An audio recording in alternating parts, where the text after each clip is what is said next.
untuk mengikuti kegiatan kita atau konseling kita hari ini. Oke, Ibu kok lihat Filsa ini agak sedikit tegang ya? Tapi wajar kok untuk merasa seperti itu, karena ini kan juga pertemuan pertama kita ya. Nah, bagaimana kalau kita mulai dengan mengenal lebih dulu?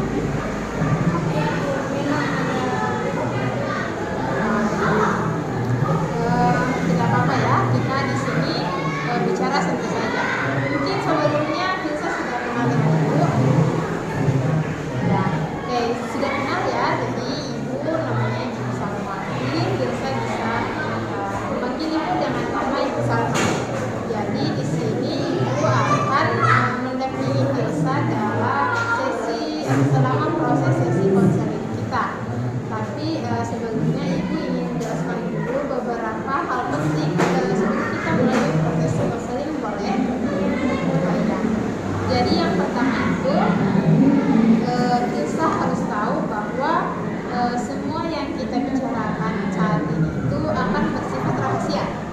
Jadi Ibu tidak akan menceritakan apapun yang Filsa sampaikan kepada Ibu tanpa izin dari kamu sendiri. Jadi kalau misal Filsa cerita, Ibu tidak akan menceritakannya kepada orang lain.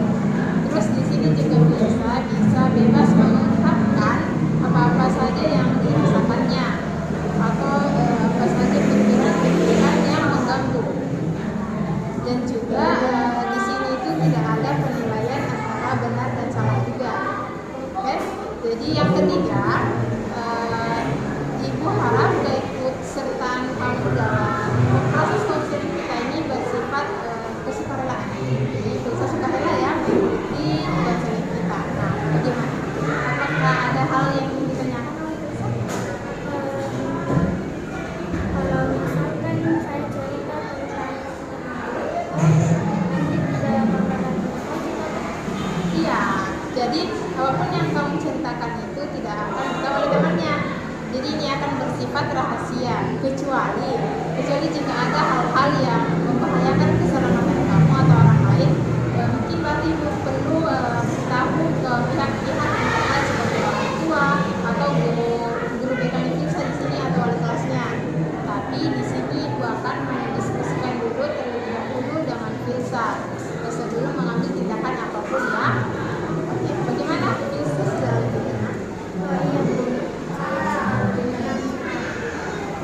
Syukurlah ya. Oh iya, selama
kamu sudah mulai melihat apa yang sudah terjadi ya, dan sikap diam kamu ini malah ternyata membuat teman-temanmu ini merasa dia mendapatkan hadiah. Artinya jika dia mengajak kamu terus kamu merasa sedih, dia senang melihat kamu seperti itu.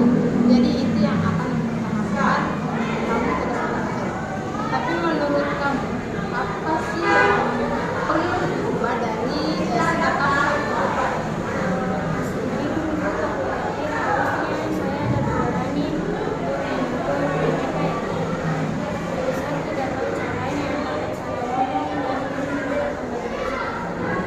Nah, betul sekali ya.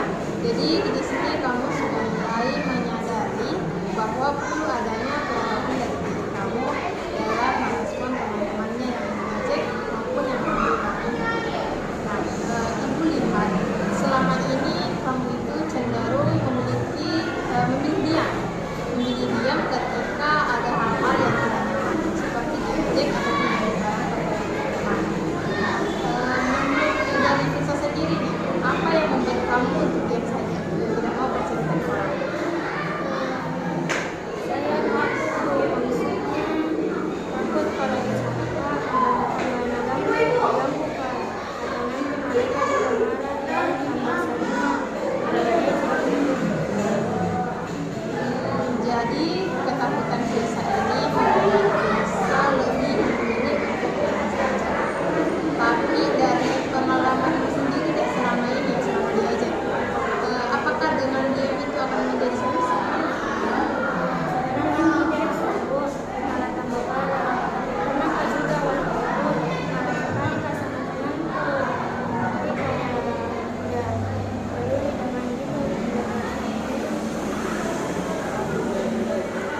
Jadi Filsa sudah mulai menyadari bahwa cara yang selama ini kamu gunakan itu tidak efektif. Artinya apa yang kamu lakukan dengan sikap diam kamu itu tidak akan menyelesaikan masalah kamu. Nah, sekarang bagaimana kalau kita belajar cara baru untuk menghadapi situasi yang seperti ini? Oke, jadi di sini ibu akan mengajarkan kamu teknik. Jadi nama teknik yang akan kita gunakan yaitu assertive training atau latihan asertif. Nah, ini adalah cara kita untuk mengungkapkan perasaan atau keinginan kita dengan secara tegas ataupun tetap sopan. Artinya kita dapat mengungkapkan pendapat kita dengan tegas, tapi kita tetap menghargai perasaannya orang. Nah, mungkin bisa tertarik untuk melakukan teknik ini. Saya mau belajar dan mencoba Pertama-tama kita akan latihan merespon atau kita akan membedakan dulu nih yang mana itu respon pasif, yang mana agresif dan juga asertif. Jadi ada 3 ya. Coba lihat contohnya. Misalkan pasif.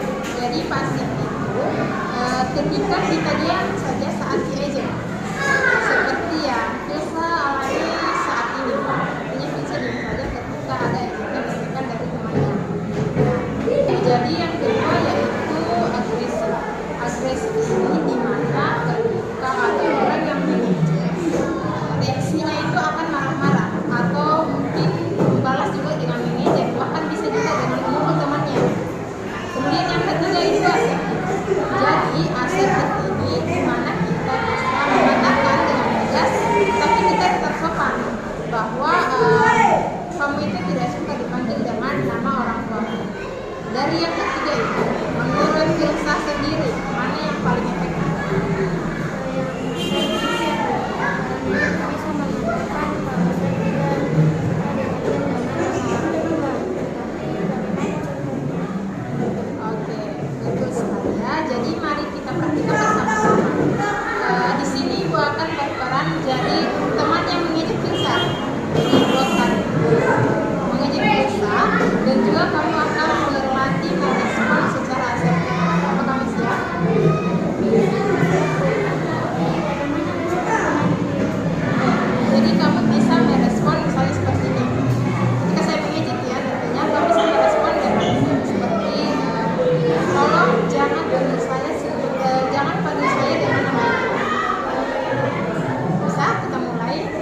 buat kamu pelajari. Sekarang kita coba dalam situasi lain. Bagaimana kalau kasus seperti temanmu mengambil barang seperti pulpen tanpa izin kamu? Oke. Pinjam pulpen dulu dong. Sini. Pinjam pulpen dulu dong. Gimana respon kamu saat itu? Maaf ya, lain kali tolong minta izin dulu sebelum mengambil barang saya. Saya tidak nyaman kalau barang saya diambil keluarga. Oke, ini adalah merupakan contoh respon asertif yang sangat bagus. Jadi ketika temanmu mengajar kamu bisa meresponnya dengan tegas. Oke, kamu menyampaikan ketidaknyamanmu dengan sopan, tapi kamu tetap tegas ya. Bagaimana rasanya? Rasanya lebih enak Bu, seperti selain tidak ada dendam. Tapi apa nanti teman-teman mau mendengarkan saya? Pertanyaan yang sangat bagus. Memang tidak ada jaminan secara penuh bahwa mereka akan langsung berubah dengan sikap kamu yang seperti itu. Tapi dengan bersikap asertif sendiri, kamu itu bisa mengambil langkah pertama yang sangat penting. Misalnya, ini itu merupakan cara kamu untuk menghargai diri sendiri dan juga bisa memberitahu orang lain batasan-batasanmu. Mari kita latihan dengan beberapa situasi yang berbeda. Nah, untuk membantu kamu mempraktikkan ini di situasi nyata, Ibu punya beberapa tips ya. Yang pertama, kita bisa mulai dari situasi yang paling ringan dulu. Kemudian yang kedua, ingat prinsip 3T. 3T itu tegak, artinya postur tubuh kita. Yang kedua, tatap atau tatap mata lawan bicara. Dan yang ketiga itu tegas, jadi suara harus jelas. Kemudian tips yang ketiga, gunakan kalimat saya. Kalimat pertama itu saya untuk mengungkapkan perasaan seperti saya tidak suka kamu seperti itu. Kemudian yang keempat, berikan apresiasi untuk diri sendiri setiap kali kamu bersikap positif. Artinya kamu harus belajar untuk menghargai diri kamu. Nah, bagaimana? Apakah kamu siap mencoba ini dalam situasi nyata atau dalam keadaan seperti ini? Saya siap. Saya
ini